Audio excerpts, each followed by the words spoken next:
5 now, so I think it's a good time to get started. Thank you all for coming this evening. My name's Jacob Glover. I'm the managing director of the Scott Leslie McLean Center for Sport Business and Health. I just started here in the beginning of January. I'm really excited to get the opportunity to moderate this evening's presentation from Isabelle.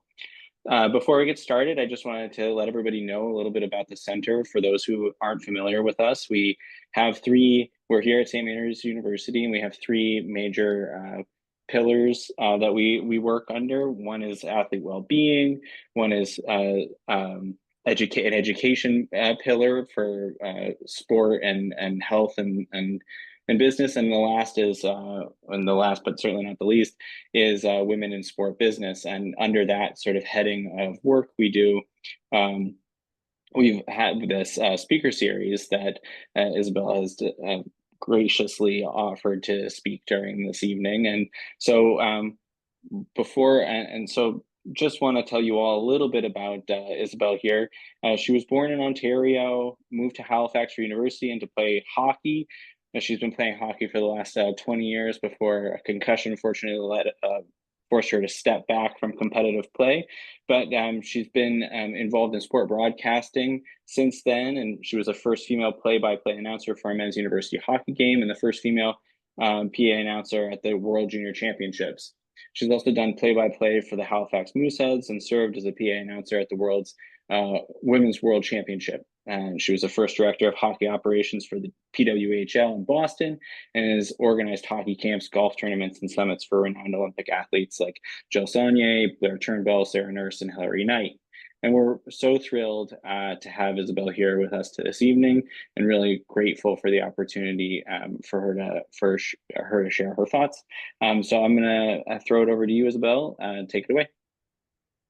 Thank you, Jacob. And first, thanks to St. Mary's for asking me to be a part of this series. It's incredible. And obviously, with the last couple of years with women's sports, it's been so great to see the opportunities grow. But it's always good to have these sort of events to remind people that there are opportunities for women in sport. And it's most definitely growing.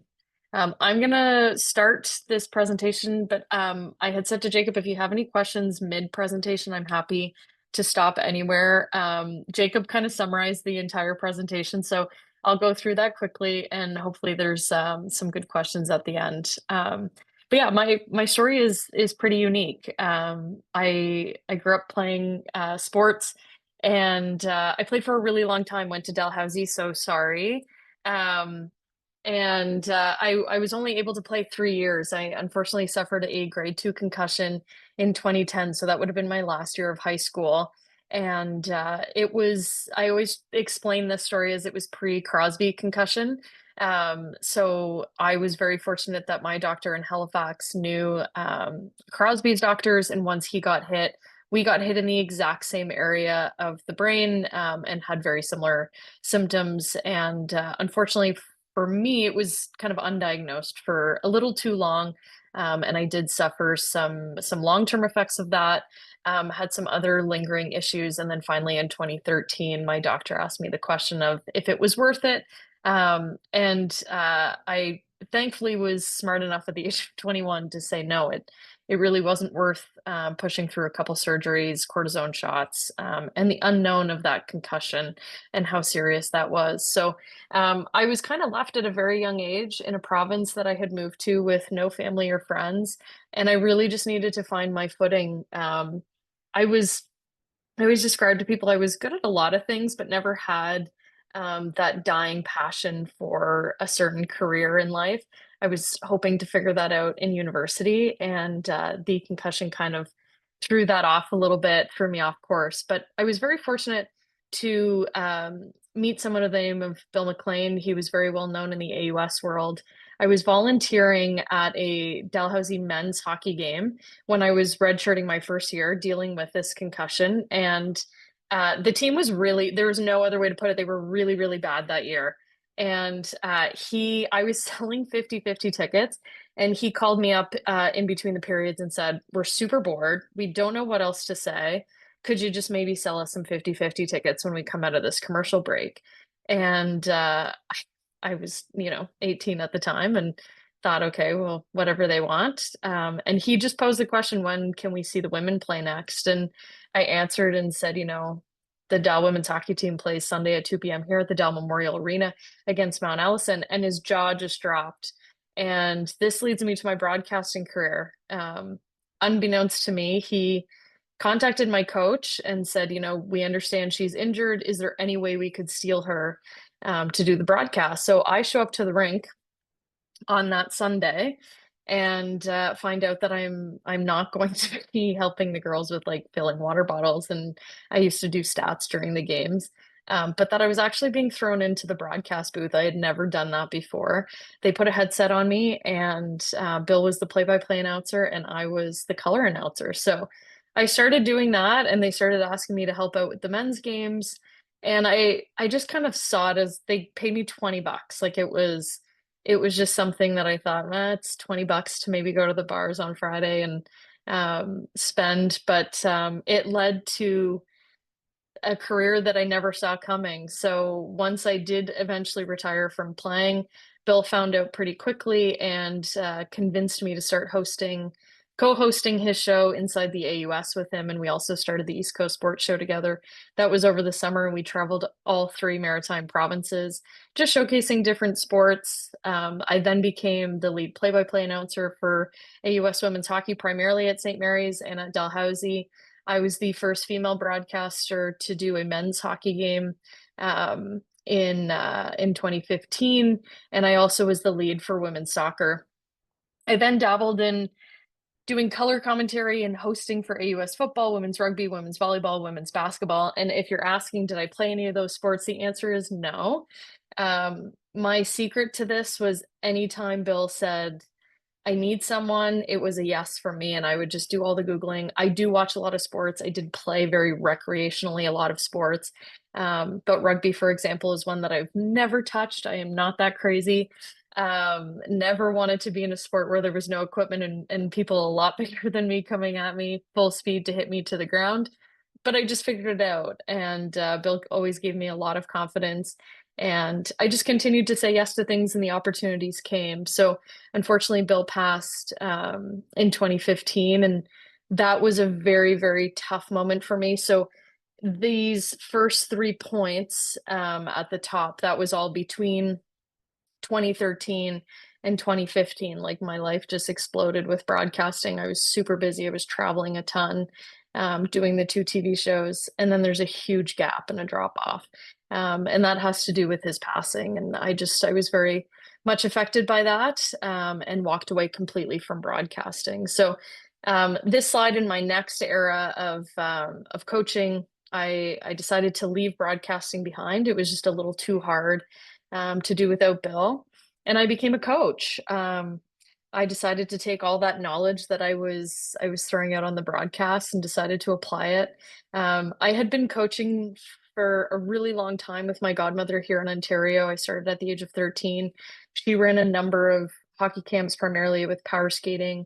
I continued to volunteer locally in Halifax during my time at Dalhousie, just as an assistant coach for some U13, U10, whatever team needed some help.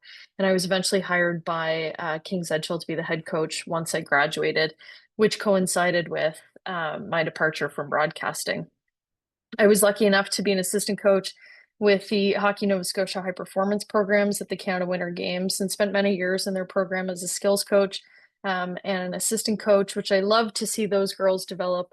And it just gave us a lot of time with those high performance athletes, a lot of coaching more so in where they wanted to go beyond high school. So really helping people to reach out to university programs, which I really love to see a lot of female athletes continue to pursue their sport beyond high school. And we had a lot of success in those years. So I still hold my high performance one coaching certification. I still love to get on the ice and do power skating. And obviously that helps a lot with my camps, which I'll talk about in a little bit. But we'll backtrack. I do the coaching thing. I decided it's not a career for me long term. I loved being a skills coach. I didn't necessarily like to be the head coach. And we have COVID there for a few years. we try to forget about that, which is crazy. It's been 5 years now, but I then get the call from Eastlink, and a quick shout out to Kenzie Lalone. I think everybody knows that name by now with her success now with TSN, the women's national program, as well as the PWHL and the Ottawa Senators. But I got a call from her in March of 2022. And she just said, you need to come back. So it had been 3 years since I had done any of the AUS broadcasting. And she said, you need to come back. I have a high school hockey tournament down in Bridgewater, and I'm wondering if you would do it with me. So I decided it was a high school event. I decided I'd go down. I love Kenzie. Um, and I thought it was cool to just do it with another female. And if there was anybody who was going to bring me back to broadcasting, it was going to be her. And we had the most incredible time. And then the PWHPA at the time had come through Churro. So we got to do that event again. And that was when I got my first look from the PWHPA organizers, as well as Eastlink, realizing that they were going to lose Kenzie to TSN, and that they might want to replace her position with the Halifax Mooseheads with myself. So had an incredible year in 2023 and got to do both the Mooseheads and the PWHPA. And again, thought I was back in the broadcasting world forever. But as things go, it didn't really stick for too long. I obviously had an incredible time being the PA announcer for the World Juniors and the Women's World Championships. That was both in 2023. But if anybody knows the broadcasting world, it is a cutthroat world. It is a very tiny world. It's not a world where you have necessarily a full-time position. You're not, it's mainly contract work. So I was really struggling to find contracts beyond what I was doing. I was in conversation with the PWHL while they were forming over the summer. And the conversation was really like, we have control over the league and positions within the league, but we don't necessarily have control over broadcast, and they haven't really figured that out yet. So I waited as long as I could. I left my full-time job in Halifax at the end of March, did the World Championships here in Brampton in April, which was an incredible opportunity to get to see some of my best friends playing on the ice, and hit some pretty incredible milestones. And it was my voice that was echoing in the arena. And from about June to September, I had no job. I was just kind of waiting out this process, and thought I had found my career and I was going to stick to it. And I had obviously been doing some camps more as like a volunteer with Jill and Blayre for many years. I think we started them in 2015, 16, around the time that Jill first made the national team. Blayre came on a couple of years later, and we've done that camp in Halifax and Cape Breton, and went to New Brunswick one year. So I was always involved in the background, and what was unique about the Secret Dream Gap tour with the PWHPA was I was there to broadcast, but we were such a small staff, and very few helpers, because it was volunteer based for the most part. Your expenses were covered, but you weren't getting paid to be a part of it. They needed help with the athletes, and they needed help kind of organizing the day. So for the 2 hours that the games were playing, I was on the broadcast. But for every minute outside of that, I was helping. So my relationship and friendship with some of the players, it became unique in the sense that Hillary was one that needed a lot of security. Sarah Nurse was one that needed a lot of security, and we didn't have the budget for that. So we kind of had a buddy system where I would walk with Hillary out to a car or to a bus or wherever. And Jana Heffer kind of caught notice, I guess, of where I was helping. And that was when in September I got a phone call saying, you have this background with the hockey camps. I'm just wondering if you would maybe want to be involved in the league. And at first, I think this is common with a lot of women, and I speak to this a lot now, is I think when I received that phone call, it was a feeling of I don't have the experience for that. So Maybe I should just wait out the broadcasting piece of it. But I remember that I'd had that feeling every single time I was asked to do an event. And Bill came to mind very quickly because I just remember he asked me to do a basketball game one time. And I said, listen, I watched basketball. I played basketball when I was super, super young. I wouldn't know the intricate language though. You know, understand the play enough to comment on it. And he just said, you'll figure it out. And it was the same thing with Jill. Jill came to me a few times. Jill is a sister to me, and she a few times just said we should do a hockey camp. And yeah, the idea of running a hockey camp, you kind of figure out you need to figure out how to register people. But I had never really truly done it. So we kind of figured it out, and obviously we perfected every single year. Um, you know, in 2022, when she called me and said, I want to start a foundation, that was the second time that I said, well, who's going to run the foundation? And she said, I think you. And I just learned how to figure out how to run a golf tournament. I had about 5 months that year, and it turned out great. And we've now done it twice.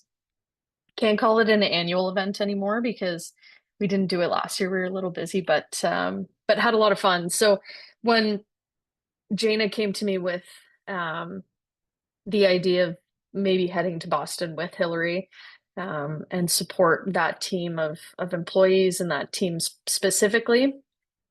I thought I have to say yes and I'll figure it out. I had the experience. I spent one summer, the inaugural year of the Halifax Wanderers, being their operations manager. So setting up and tearing down that field in that first year was quite interesting. It was a lot of hard labor, but I had a little bit of experience in the operations side of things, and I had been running Hillary's camps for the last 2 years.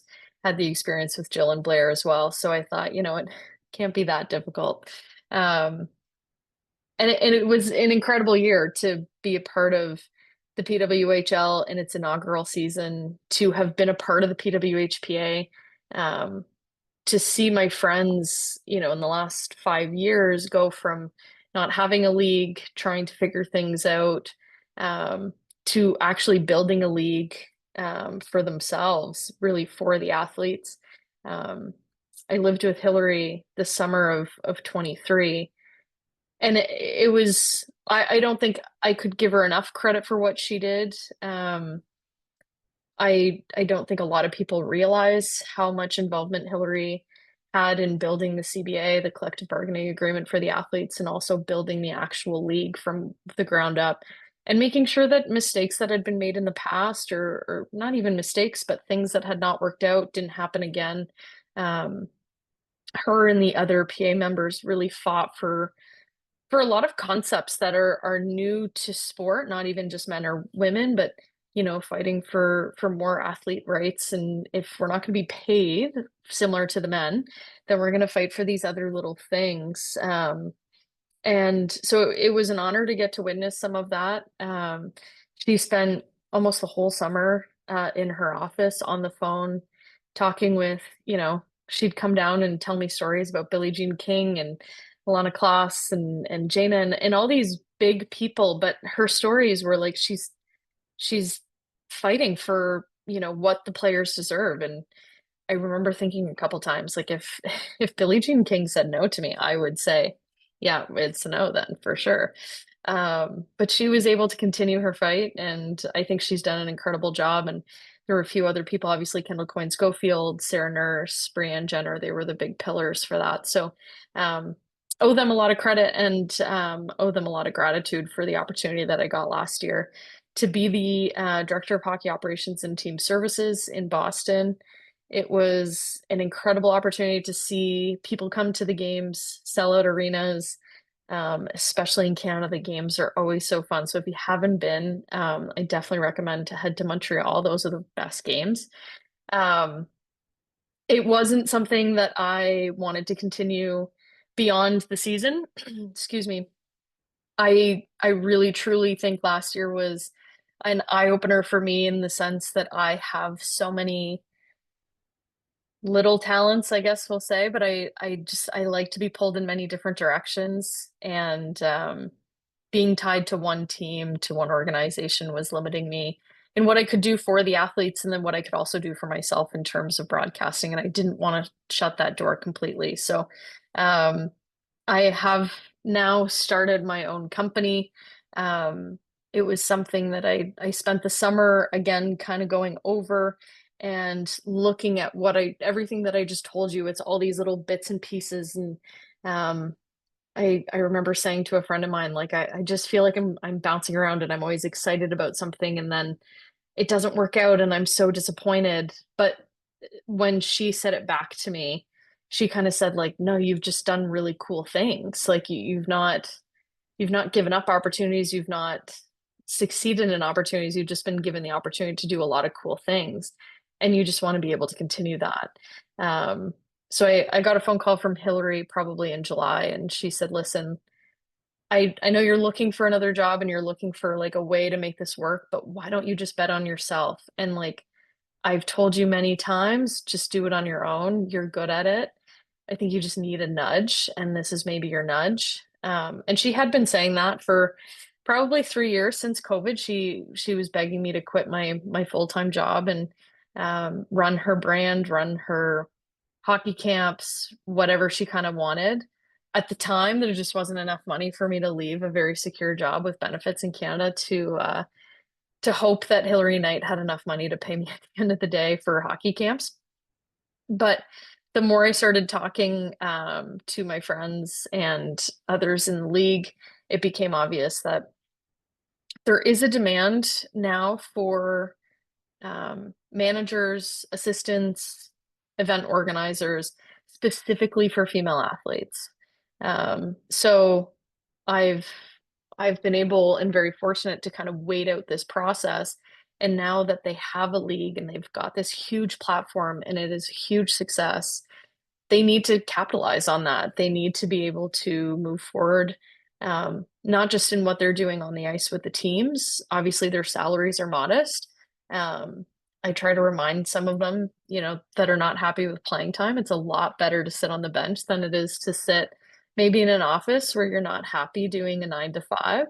Um, but, to be paid, and I understand they're competitive, and this is why they made it as far as they did, and I didn't. They have that competitive edge. They want to keep playing, but at the end of the day, they're very, very fortunate to do what they do, even for the little money that they do make. So this is where my new company is coming in. Um, I'm helping these athletes with their brands and organizing events that are beyond the PWHL and making sure that they are sustainably making sure that their futures beyond playing will be profitable for them, and they can also give back. I think that's a huge thing with the women compared to the men, is this need to give back. I think there are some male professional athletes, obviously, who do give back in big ways, but to see these women again make as little money as some of them do make playing professional sports, not just in hockey, but in soccer and basketball, whatever it is that they do, it's incredible that they always just want to do something to inspire the next generation and to make sure that there's opportunities for them. So, other than Hillary and Jill out in the East Coast, my other big client right now is Sarah Nurse. So, Sarah, as many of you I'm sure have seen, is all over the place now, and she has really done an incredible job at transcending hockey, transcending what she does on the ice, and making an incredible brand where she's known for her fashion. She's got some of the biggest beauty sponsorships. She's done a lot of modeling in the last few years, and she just has all of these great partners. And she is always wanting to give back, especially to we've got an organization here in Ontario, and it's across Canada actually now, but the Black Girls Hockey Club, and Hockey for Youth as well, which is promoting newcomers in Canada. I know Hockey Nova Scotia has an incredible newcomers program, and Black Ice as well. And so these summits we're doing just in Toronto this year, but looking to expand over the next couple years across Canada. And the summit is to bring everybody from these newcomer programs, Black girls hockey, as well as just young female athletes, together in one arena. It's a full day full of panelists that'll teach not only if you want to be an athlete, obviously you get to hear from Sarah herself, but last year we had Corey Chevry, who is an alumni of St. Mary's. We had an athletic trainer. We had Kayla Gray from TSN and Soraya Tinker, who is also, I believe, on Prime Video now for the PWHL game. So we had a variety of jobs that you could do, and it was really great to see some of the girls who weren't maybe as talented at hockey at the age of 15, had never been able to play hockey based on where they grew up, but are now seeing people like Soraya or Corey and thinking that they could go beyond playing and still work in sport. And I'm very lucky now to say that I still get to work in sport. This was a very quick overview of what I've done in the last 10 years since I left the sport of hockey. But what I'm so thankful for is that I was able to continue to stay in sport in many different facets. And, my advice to people is always just to say yes to everything. I had never been a PA announcer when I got the call. I got the call like first week of December for the Halifax World Juniors. And I hesitated for a second and then again said yes, and that just spiraled into so many opportunities. So um, I think that's kind of the end of um, my little talk. But yeah, I just to finish, like I was able to take a chance on me this year. Um, Not without a little push from some great friends and support system. I think that's something that I'm extremely fortunate to have is great family who was very, very supportive and very patient with me recently. Because this has been a tough road to kind of figure out what I want to do. Um, I'm creating a business that's putting the athletes first, which is what they've always wanted. Um, I'm I'm very flexible with now my job to kind of pick the jobs that I want, and also work in a variety of disciplines, which is what I really wanted to do. Um, and I'm redefining what it means to work in women's sports, which makes me really, really happy. So I think that is I nailed it right on 30.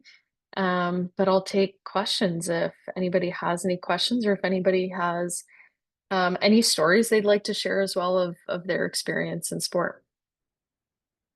Thank you so much, Izzy. I'm not sure. Can you see the Q&A or no? I can, yeah, let me just load it up. Okay. You got one question there hot and ready for you. Perfect. Hi, Cheryl. Okay, so her question, my research on women's pro hockey demonstrates that women need to do twice the work to prove themselves.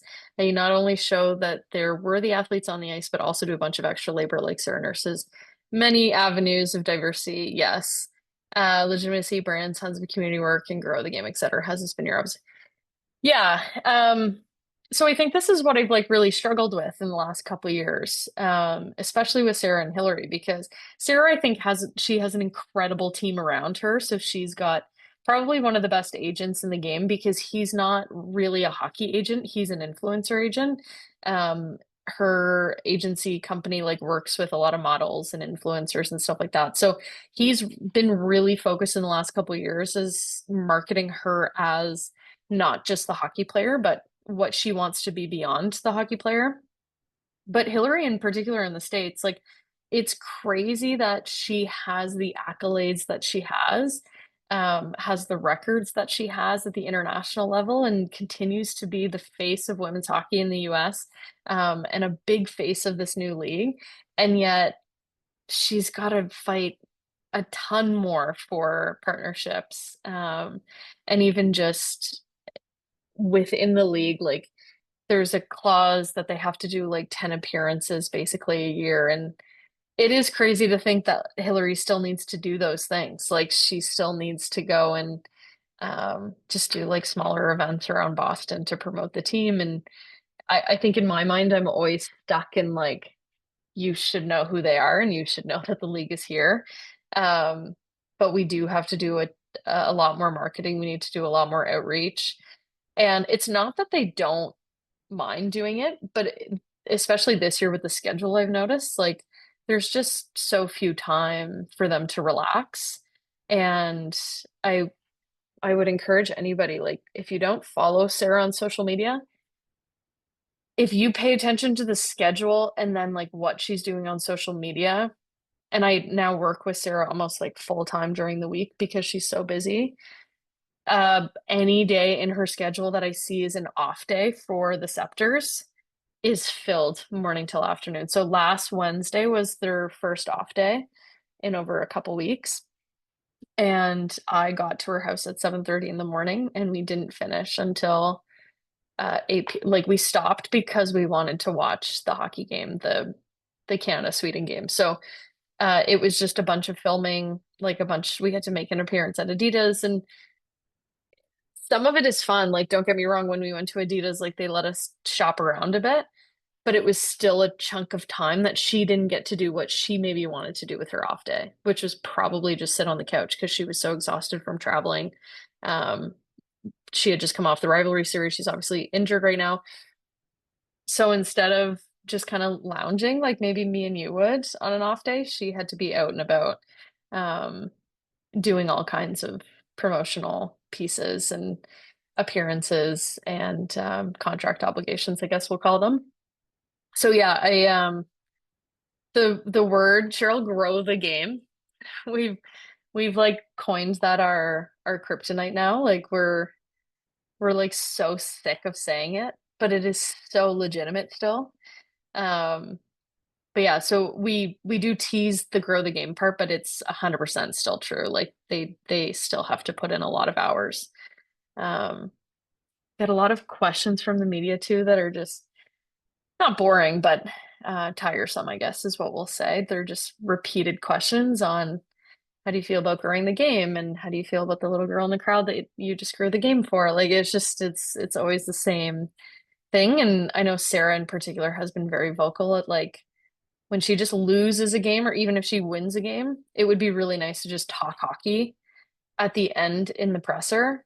And instead it's like, how do you feel about being a role model for Black youth in this community? And like she feels great about it. She's mentioned it multiple times. Obviously, she has a foundation that like directly impacts that community. But when she wins or loses a game, she'd like to talk about the hockey part of it. And I think that's we're still struggling on that.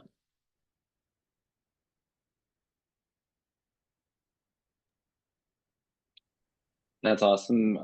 Such a helpful answer to sort of like on how we want to shift the focus away sort of from our exclusively on identity towards something, towards the things that we're trying to do that bring us joy and create satisfaction in our lives. Like what is our, shifting us away from those, like, yeah. Anyway, that's really helpful. Um, Izzy, I have a question for you because I'm really fascinated by your story. I think that like that all these different, it's really cool to hear about how many different jobs you managed to pack in. I know. I know they're similar and they're overlapping, but it's exciting to hear the all the yeah. But so what do you have like a favorite moment that you got to announce? I think about some of the things that like sport moments, famous sport moments, and how cool it would be Mhm. to get to be the person who gets to, announce those things. So I'm just curious if there's something that sticks in your mind from that. I think the answer that everybody expects me to say is the World Juniors. One of my good friends, Jessie Eldridge, every time she sees me, she'll go, Connor Bedard. And she says it in like a really weird voice, but that's just because I said Connor Bedard so many different times at the World Juniors. So like if I had to pick a moment that like will live forever, like I can still feel it in my chest, the of course the game-winning goal in overtime.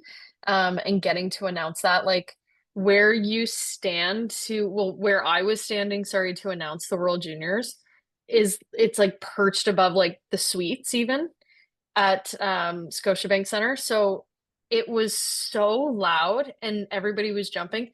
We were shaking in that booth. Like it was actually kind of a little sketchy at some points, but like that feeling in your chest. And then Ryan, who was the play caller, just kept being like, "Oh my God, we gotta call the play, we gotta call the play," and it was just a mass panic to like write everything down. And in that moment, I was being fed like I had an earpiece in, and it was just like, okay, also this is the player of the game, and this is the player of the game, and these are the top three players, and then this is the person presenting, and then this is they had the they were giving away those beautiful like indigenous sticks, like the hand painted sticks that year. But there was always a different artist and like indigenous story around it, which had words that I really needed to study and pay attention to. But in that moment, I was like, oh my God, I'm gonna mess this up. So that was obviously really cool. I still have that on video and I play it every once in a while. If I'm like really sad, I'll just like play myself announcing that goal, which is like such an ego thing. But my like personal sentimental favorite moment, Hillary scored the hat trick in the gold medal game in the World Championships in Brampton. Hillary is a really dear friend. It was just really special to share that moment with your friend. Marie-Philippe Poulin also she hit her record of points in that tournament, not in the gold medal game. I believe it was in the semifinal game. So she was the player of the game, and then we also announced that she like broke that record at the same time. And then Sarah also, this one it still haunts me to this day, but Sarah scored the overtime winner in the quarterfinals to beat Sweden. And I was so excited and I forgot to announce the goal. So I like went to the friends and family area after the game to see her family, and her dad was like, "Did you forget something?" And I was looking around thinking like maybe some kid had asked me to sign a jersey or whatever, and I was looking around. He was like, "You never called the goal." And I was like, "Oh God." We were just so excited and we went right into player of the game ceremony and like the anthems and it's just really stressful in that booth. So those are my top three for sure of just like kind of being involved broadcasting wise. Um I think if I had to pick a an organizational moment, like Jill and I pulling off that golf tournament, Cheryl would know because she helped us out the second year, but like pulling that golf tournament off that first year, I started laughing um midway through the day and Jill was like, "What's wrong?" Um and I was like, I can't believe we pulled this off. Like I did it all by myself. Um I was working at a car dealership for a family friend who had given me a job during the pandemic because sports obviously weren't operating. And I would just like get through all of my work in the morning. And then he let me like work on the foundation stuff in the afternoon. Um, so yeah, it was crazy that we pulled that off. And that's a special moment with my best friend who I've known since, for 15 years now. Um, and like anything in the PWHL last year was kind of surreal. Like it was a moment of like, holy crap, we actually pulled it off and this is gonna stick. Like there was a definite feeling that things were different.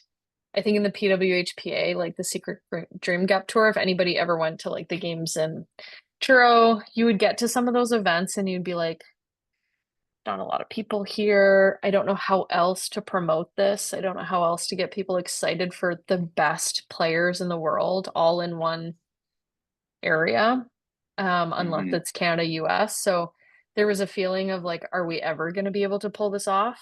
And our team last year got to play in the Detroit game. And like all of the US games had been poorly attended.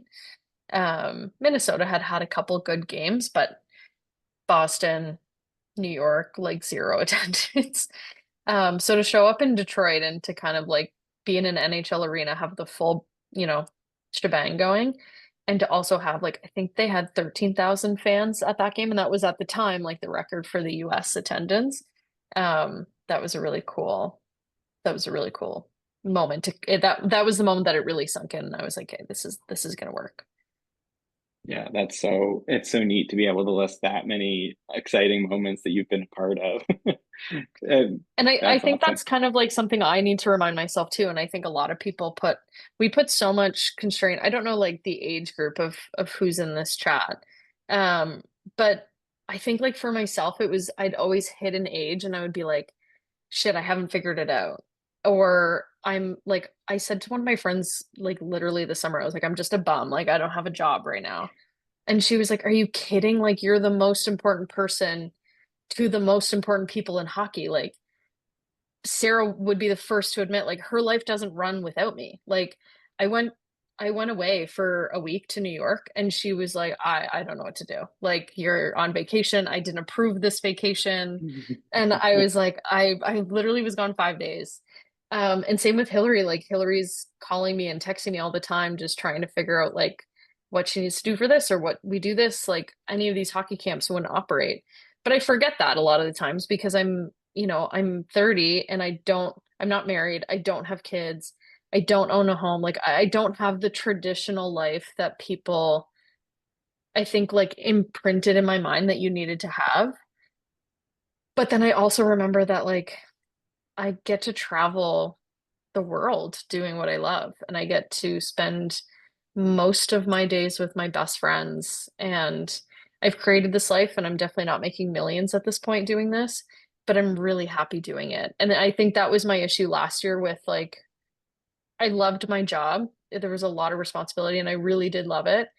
But I hated thinking of the opportunities that I was missing broadcasting wise, or like when it came to Hillary, like I had to really separate our personal life versus our working life and then our other working life. Like, and it just became really difficult. So, um, yeah, I'm really proud of making that decision and saying, I'm just going to bet on myself and I'm going to do what I love to do. And it's not traditional, and I'm not on the same pace as 95% of my friends, but I have to remind myself it's really cool.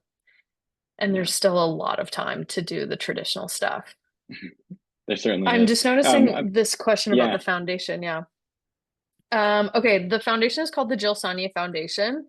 And I can pull up a link and I can stop sharing that. Everybody still sees my face.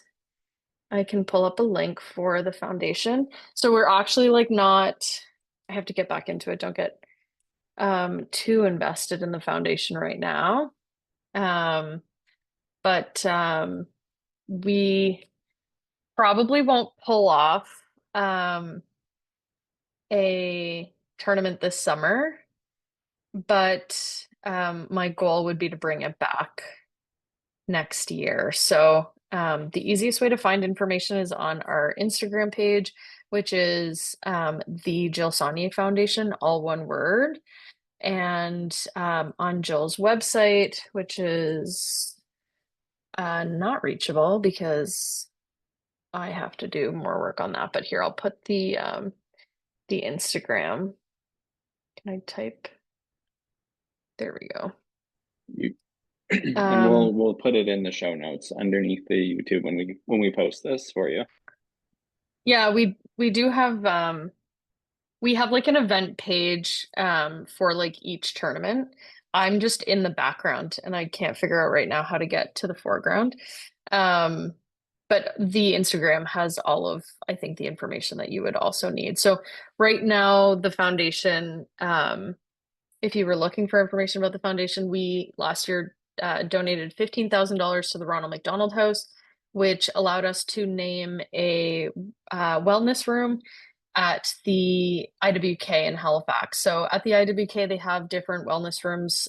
They was especially popular in COVID for families that needed to just get away from their hospital beds and be able to take time either for work meetings.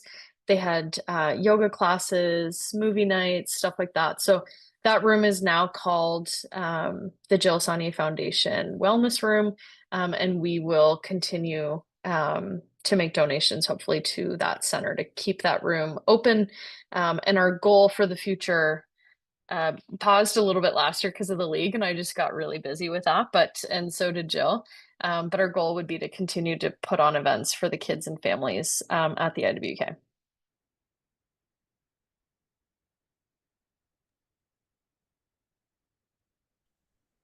Great. Yeah. And we'll make sure to put any other links or things like that you want to share with us. We can make sure to put at the bottom of underneath the recording for this session. For sure. Just hang on for one more second here and see if anybody has any final burning questions. And we can thank Izzy. Yeah, I mean, I think that was really interesting, and I'm so excited to. It was so fun to hear about all those different experiences you've had. I think it's really interesting again to hear the like the impact that you've had on all of it, on the way that hockey and women's hockey has evolved, and that's so. I mean, congratulations for you to you for being so involved and for being so impactful. Um, Thank you. uh, okay, well, it looks like that's all the questions we have for tonight. So I just want to say thank you one last time to Izzy. And I'll just remind everybody that this talk, Izzy's talk, and all of our other talks are available on the Scott McCain and Leslie McLean Center for Sport Business and Health YouTube channel. And this one will be up shortly as well. Our next speaker is Lindsay McPhee. She'll be speaking on Tuesday, March 18th at 7 p.m. Atlanta time, and her talk focuses on the benefits of flotation therapy and holistic wellness for athletes. She is the founder and owner of the Float Center here in Halifax. So just join me, again in thanking Izzy for this talk tonight, and wish you everybody the happy evening, and thanks for joining us. Thank you, everyone, and thank you, Jacob.